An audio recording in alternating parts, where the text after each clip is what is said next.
Hey guys, it's Haley and welcome to another bookish video.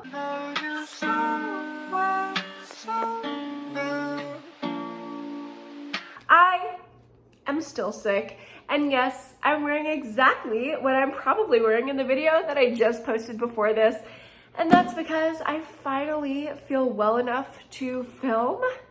If you don't know, I have COVID. It's a really not fun time, and I'm fully vaccinated, so can't imagine how it would be without being vaccinated. Go get vaccinated if you're not, wear your mask, socially distance, take this shit seriously, because this shit sucks. Anyway, rant over. I'm coming at you today to start a vlog for a very highly requested book. Y'all have been begging me to read this. Every time I put a poll on my Instagram, what should I read? It's always this, over and over and over. And that is The Love Hypothesis by Ali Hazelwood. Now listen, I've prepared myself for this reading experience. The past few days, I felt so sick that I could not even read. So what did I do? I watched all the Star Wars movies twice. I freaking love the Star Wars movies. They are my favorite movies on earth. I like them more than Harry Potter, and I freaking love Harry Potter, so you know that I'm serious. And if you don't know, this romance book is basically Star Wars fanfic between Kylo Ren and Rey. Like, look at, even the cover designer knew. Like, they had to have known. So, I'm very excited to get into this book. I'm hyped up. I'm ready to see what all the hype is about. This is supposed to be a, like, women in STEM, feminist romance moment between a grad student and her professor. Let me just give you a brief synopsis based on what is in the flappity flap. So this romance operates on a fake dating trope. Our main character, Olive, is a PhD student, and she's trying to convince her best friend that she is dating. She's about romance, she's open, she's not just locking herself in her little scientist hole. So to prove it to her, she kisses a random person in the hallway to try to prove that. You know, it wouldn't be my way that I would, my go-to to prove that, but to each their own. So she kisses the first person she comes across, which just so happens to be the super hot professor, who's also like a super grumpy jackass, kind of like, oh, that's like the strict professor kind of guy. And somehow, I guess she convinces him to fake date her after this kiss to prove to her friend that she can go into another relationship. I don't know. Sounds very weird as a concept. I don't know why this BFF is like so entangled in Olive's love life. Feels a little invasive, feels like it's breaking quite a few boundaries, but you know what? I haven't read it, so I won't judge it. I'm gonna jump in and I will update you when I can.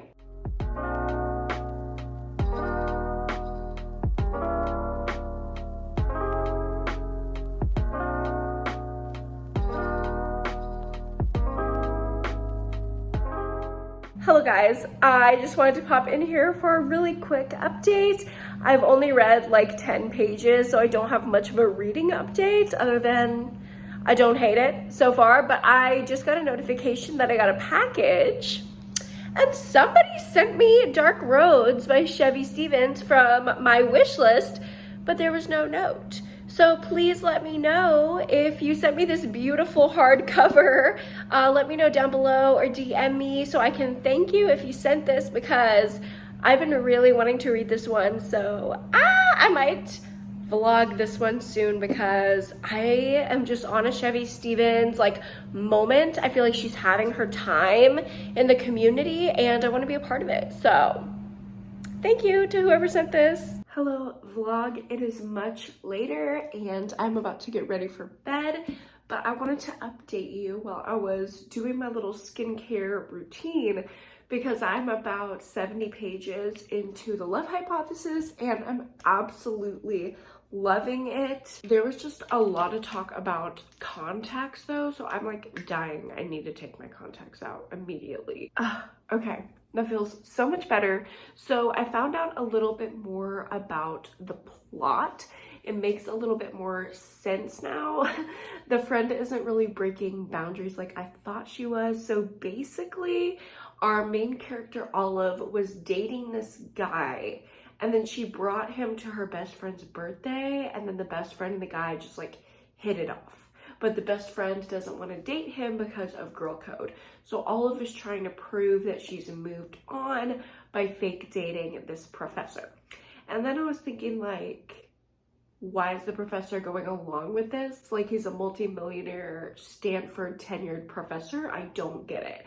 And it was just revealed in the last chapter that he's trying to make the Stanford board think that he's like super tied to Stanford, and having a girlfriend would make them think that.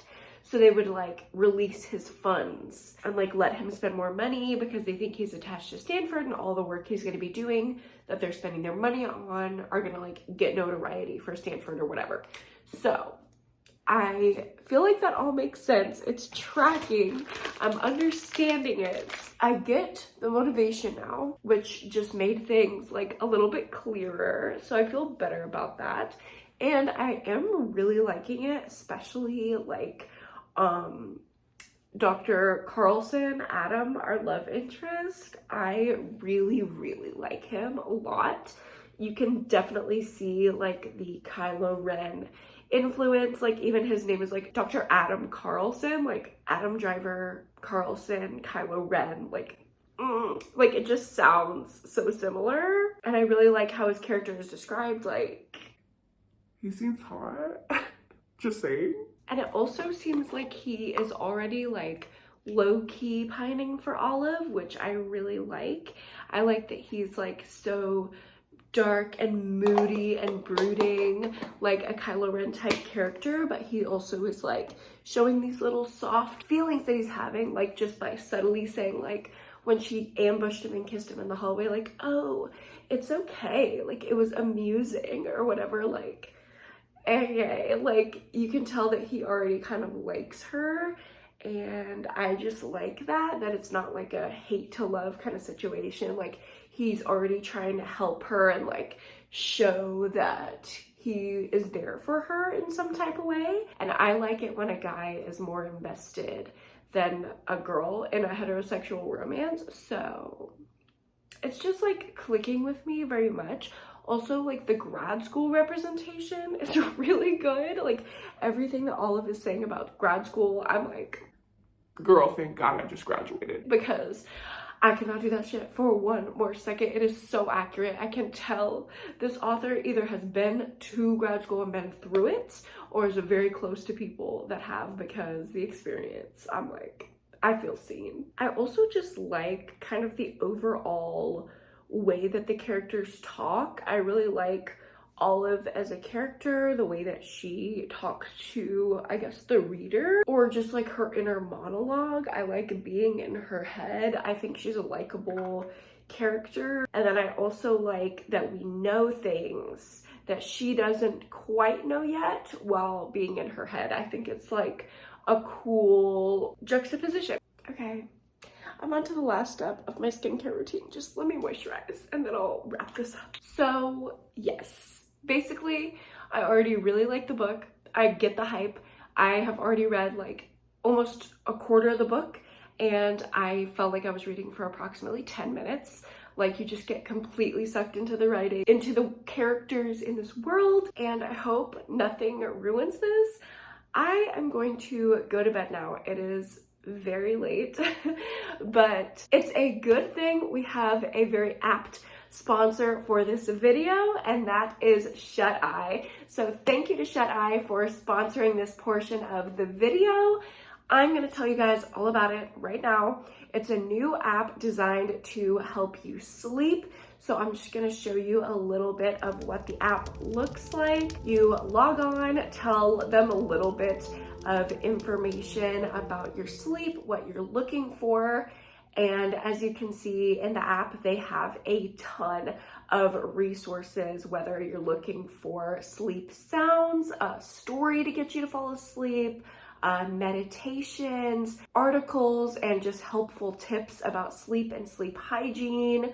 I actually made earlier today like my little sleep hygiene plan that is gonna update for me over the weeks. So super excited about that. But I'm actually going to try it out live for the vlog for the first time tonight, so I can give you guys like a real-time review of how I'm liking it. I only like to recommend things to you guys and have sponsors for you guys that I actually like and like want to endorse. So I will give you my full honest review in the morning, but I'm gonna go ahead and use the shuteye little sleep tracker tonight, and we will get to see my data tomorrow morning. Just like Olive, we can analyze our little sleep data in the morning, so that should be super fun, and I'll tell you a little bit more in the morning. Hello guys, good morning. It is the next day. I literally just woke up, so sorry for the voice, but it's what we got. New day, new sweatshirt. This is the COVID quarantine life. But I just actually woke up and saw my shut-eye results from last night, and I just had to jump on here and share them because they are so cool. I'm gonna put them right here on the side of the screen. I have this little fitness tracker, and it gives me like a lot of information about, you know, steps, sleep, heart rate, blah, blah, blah, all the standard fitness tracker stuff. But I was surprised how much more information shuteye gave me. Like, I'm definitely gonna keep doing this. I love tracking and seeing like all my data, and this is just so much more. Like the stuff about how long it takes me to fall asleep, I thought that was interesting.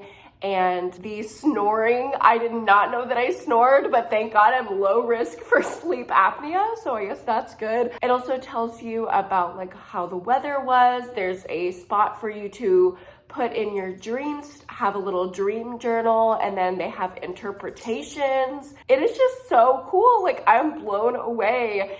Over time, as the data builds up, like you can see trends, and I'm just such like a stats science person that this is just like clicking with my brain.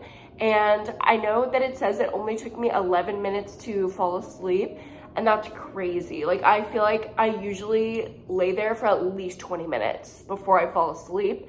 But I was using the rainforest, like ambient sounds on the shuteye app to fall asleep, and it worked. Like, it was so pleasant. Even when I got into bed and like turned it on, Cameron was like, "Is it raining?" I was like, "No, it's my app." Like, it was so cool to fall asleep to that, and then to wake up and see the data the next day. I can't wait to use this more and start to see trends and stuff like that. So I definitely recommend shuteye in the App Store. I will link down below where you can get it. So definitely go down there and check it out if this looks like something that you would like. If you are a stats girl like myself and Olive, I will have all the information down below. And thank you again to shuteye for sponsoring this portion of the video. Now, let's talk about the love hypothesis. I haven't read any more of it, but I am about to. As I make my breakfast, I am going to make some chicken minis. I learned that you can like make a knockoff of Chick-fil-A nuggets with this like certain Costco brand, and I got the nuggets. Can confirm they literally taste exactly like Chick-fil-A.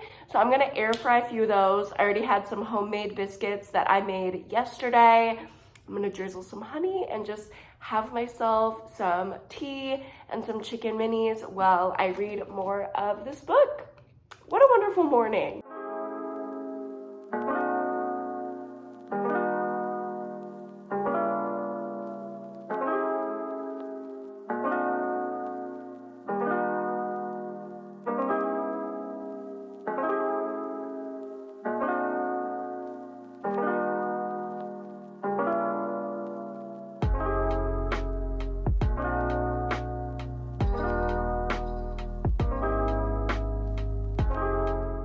Hello vlog, I am done with breakfast, and in the meantime I actually got halfway through this book. I'm flying through this book. It is so good. Every time I pick it up, I feel like, oh, I'm just gonna read for a few minutes. And then I read like 80 pages, I swear. It is so good. I feel like if you like a slow burn, this is good, but it's not too slow burn. Like, you know what's happening.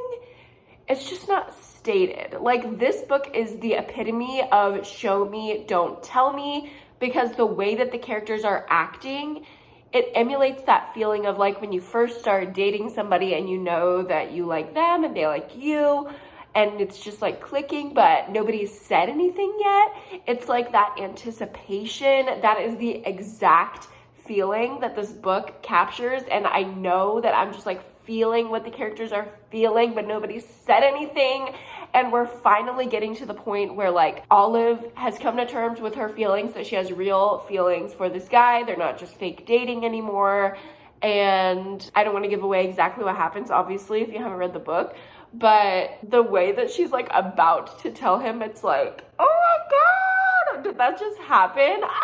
I just love it so much. I love Olive's character, and I know I talked a little bit about that last night, but like, I just want to be her bestie and talk about grad school with her because she understands the struggle, and I just really like her as a person. I like her as a match for Adam. Oh my God. Adam is my new book boyfriend. Like, I don't think I've ever liked a book boyfriend as much as I like Adam. Like, I have not felt like this giddy feeling of like being in love with a male love interest literally since Josh from The Hating Game. This is monumental. This is so good. It's safe to say it's worth the hype at this point, unless the third act miscommunication goes really bad, but I love it, you guys. I love it. I don't even want to get ready for the day. I just want to keep reading this book. I'll get back to you when I have an update. I might just speed through this whole entire book today. Oh my God, y'all. I know I have a chihuahua just stepping all over me, but ignore that because whoa. We are at the 75% mark, and I don't think there's gonna be an annoying miscommunication because literally the most shocking thing just happened. I'm not even kidding. I am blown away. I did not see this coming at all. I feel like we were like really encouraged to like the specific character, and now he's just like off the rails and he's like evil. And that's gonna be the conflict. Oh my God, it's so good. Ali Hazelwood, you're a master. You're a master. Also, chapter 16 happened. I finally got to chapter 16, which y'all were telling me all about for weeks. Like, this is literally fan fiction. I'm dying. It was so good though. We stay on chapter 16. I cannot wait to see what's happening. This book is so good. I'm tempted to just say that it's a 5-star book because I am living. I'm so excited that this is worth the hype. Y'all were not wrong. Thank you for pushing this book down my throat. Now let me get back to it. Friends, I finished the book. I'm just taking a moment to first of all try this. Never done this before. But also collect myself. I don't want to just get on here and like babble in my 5-star review. But just give me a moment. Let the curls set. I'll be back with a rave review. And hopefully curled hair as well. Hello. I actually like the way that my hair turned out. I was looking for a way to do like big loose curls instead of my usual tight curls. And this, I feel like, gave me a lot of volume. So I'm very happy with my little roller experience. But anyway, that's not what you're here for. You're here to hear me rave about the love hypothesis because obviously I gave it 5 stars. Y'all were lying. The hype was not lying. It is so freaking worth the hype. The end. Oh my God, the end of this book was perfect. It was like almost Hallmark corny, but it wasn't. It like stayed rooted in reality. And I think that's a credit to how the characters were developed. They just felt so real that even if something kind of cliche happened, it felt so believable because the characters just felt so real. It felt like something that they would do. The fortune cookies. That's all I gotta say. I was tearing up at the part where Adam opens his fortune cookie.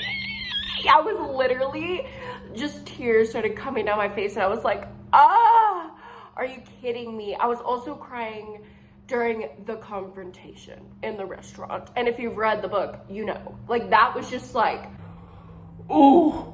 Women want to be strong and we want to stand up for ourselves, but sometimes when a man just like shows that he's a fucking feminist ally and he's gonna do everything for you, it's like, oh, that is what I needed. That is the kind of support that I need. I don't need you to be my white knight, but I do need you to be a feminist ally. So yeah, I did end up crying a couple times, but I was also laughing throughout the book because their banter was just so well written. I have not read banter like this in such a long time. Like I was saying, the characters felt so real, and I feel like I know their personalities based on the banter and the little inside jokes that they had with each other. It was just so cute.